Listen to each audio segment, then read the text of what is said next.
Wah, baru tahu saya ternyata kacang mete ini berasal dari jambu monyet ya. Iya. Jadi dari tangkainya yang kayak lonceng itu, Dok ya? Betul. Wah, saya Jadi kira dari bukan dari akar, tanah. dari tanah. Ya. Karena kebanyakan kacang-kacangan emang dari tanah ya, Dok ya. betul. Oke, nah Dok, kita masih membahas mengenai manfaat dari kacang mete nih, Dok. Ini ada fakta mitos yang banyak beredar di masyarakat. Katanya kulit kacang mete itu harus dibersihkan karena mengandung zat beracun. Nah, ini fakta atau mitos, Dok? Ini fakta. Fakta. Nah, pasti pada kaget. Iya. Yang bener, Dok. Kan enak banget ya. Betul sekali. Ternyata kita lihat ya yang namanya jambu pasti pernah membayangkan jambu air. Pernah Iya. bayangkan enggak?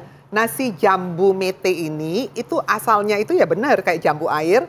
Cuman kalau jambu air kan bijinya di dalamnya jambu. Iya. Kalau dia enggak, kayak Di ada luar. tongkatnya di luar. Nah, tongkat inilah yang diambil namanya jadi kacang mete. Oh. Tapi sebelum dikelupas, dia punya kulit. Jadi pernah lihat seperti kulit kacang, apa ya, kacang Bogor kalau saya sebutnya itu, ya bentuknya seperti ngelengkung juga, tapi luarnya tuh kayak ada kulitnya agak tebal, kayak ada cangkangnya. Iya. Nah, cangkang itulah yang mengandung bahan beracun, namanya urosiol. Nah, urosiol ini kalau misalnya ke kontak kita, ke makan dan sebagainya, dia sering membuat gatal, ya kulitnya kadang-kadang bisa merah, reaksi-reaksi peradangan seperti itu. Nah, oleh karena itu sebaiknya memang harus dibuang dahulu.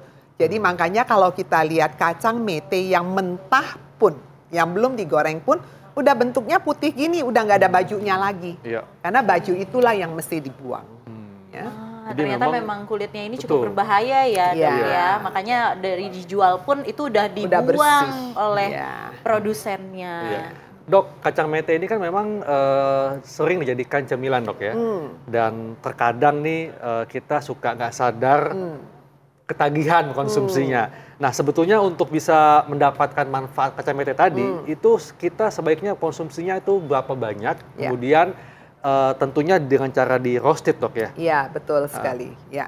Jadi gini, kacang mete kalau kita lihat dalam daftar golongan klasifikasi makanan ya, kalau kita pembagian makanan dokter gizi itu selalu harus mengatur supaya kita kenal namanya 3J, jumlah diatur, jenisnya dipilih. Ya. Nah, dalam jenis makanan ternyata kacang mete ini termasuk dalam protein nabati. Nah, atau golongan 3. Ya. Protein nabati kalau kita ngukur dalam menu seimbang kan selalu harus ada karbohidrat, Ya. ada protein. Nah, protein ini sumbernya harus 2, hewani dan nabati. Nah, nabati ini biasa kita selalu mengenal tahu, tempe, Ya. Maka dia mendapatkan tempat untuk boleh menggantikan tahu tempe yang ada. oke. Gitu ya.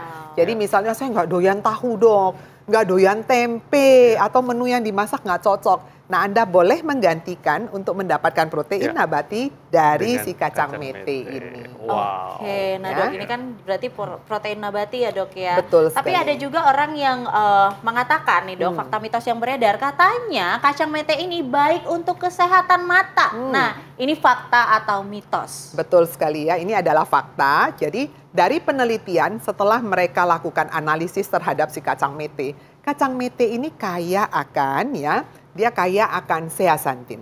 Nah, zeaxanthin itu adalah golongan dari karotenoid.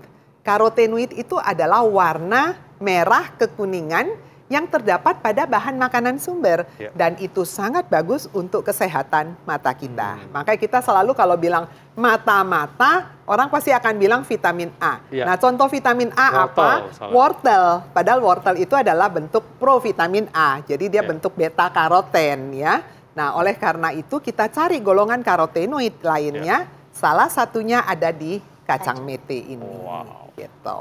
Dok, ini kan kacang mete kan memang dia golongan protein nabati, Dok ya. Betul. Dan ada yang mengatakan bahwa kacang mete ini baik untuk kesehatan tulang. Apakah dia ada kalsium kah atau gimana, Dok? Fakta Ya. atau mitos? Nah, ini fakta. Nah, kita lihat hari ini banyak sekali cerita fakta. Ternyata di balik kacang mete yang enak itu kandungannya juga bagus. Jadi dia kaya akan fosfor. Dia bukan kaya akan kalsium, tapi dia kaya akan fosfor, magnesium, kemudian dia kaya akan kuprum atau tembaga, dan kaya akan mangan. Dan itu semua adalah mineral-mineral yang dibutuhkan oleh tubuh untuk membantu kesehatan tulang dan gigi. Ya, jadi kita selalu berpikir kalsium, bukan cuma kalsium. Kalsium, fosfor, magnesium. 3 itu ya. Wah, ternyata mete ini betul-betul bermanfaat ya. Iya, buat benar-benar. mata juga, kulit juga, tulang Iya. juga, luar biasa Iya. emang. Nah tapi dok, ini kan memang tadi udah disebutin banyak banget manfaatnya nih, udah enak ya kan. Tapi ada nggak sih kalau misalnya nih kita makan memberikan efek samping gitu dok? Iya. Iya. Ada. Jadi Apa dok? kita tadi saya sudah sebutkan bahwa kacang mete adalah sumber protein. Iya. Meskipun protein nabati. Kalau bicara protein, maka paling sering reaksi adalah alergi. Betul. Jadi kalau pada mereka yang sensitif, itu bisa saja terjadi alergi terhadap kacang mete. Ya. Jadi mesti tahu persis, kira-kira saya kalau makan kacang mete, saya alergi nggak? Jadi jangan Anda berpikir, alergi itu selalu putih telur, ikan, seafood, enggak juga ya. Yang namanya penyebab alergi paling sering itu adalah protein ya. Jadi tidak semata-mata harus hewani, protein nabati pun bisa. Ya. Dok, ini kan kita masih dalam kondisi lebaran dok ya. Tentunya kacang mete ini merupakan salah satu hidangan yang disuguhkan ya. Nah ini bagaimana dok caranya, tipsnya nih supaya kita tetap dapat manfaatnya tapi nggak berlebihan. Karena kan juga mengandung tinggi kalori dok ya, kacang mete ini kan. Betul sekali. Jadi tipsnya tadi saya udah katakan, ingat ya, ini manfaatnya bagus dalam kondisi utuhnya dia. Artinya kalau kita ngolah, kita jangan kepo nambah-nambahin minyak yang banyak. Kita suka lupa ada cara pengolahan lain selain digoreng. Jadi dengan cara roasted. Itu yang saya lakukan. Nah, jadi Anda boleh, biasa saya beli yang mentah, kemudian saya cuci bersih, lalu saya jemur sampai kering sekali. Setelah itu saya masukkan ke oven, saya tambahkan dengan bawang putih. Itu yang saya lakukan.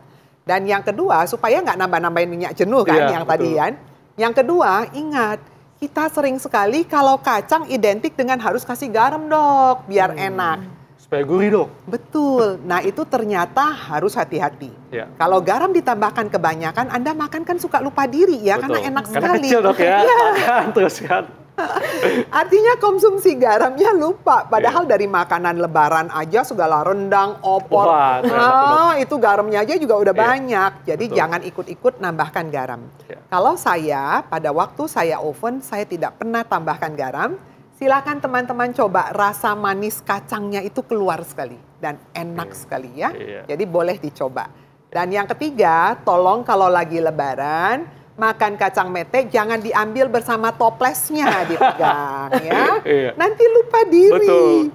Jadi ambil aja, tadi sudah saya katakan sehari dianjurkan kira-kira 30 gram atau 3 sendok makan.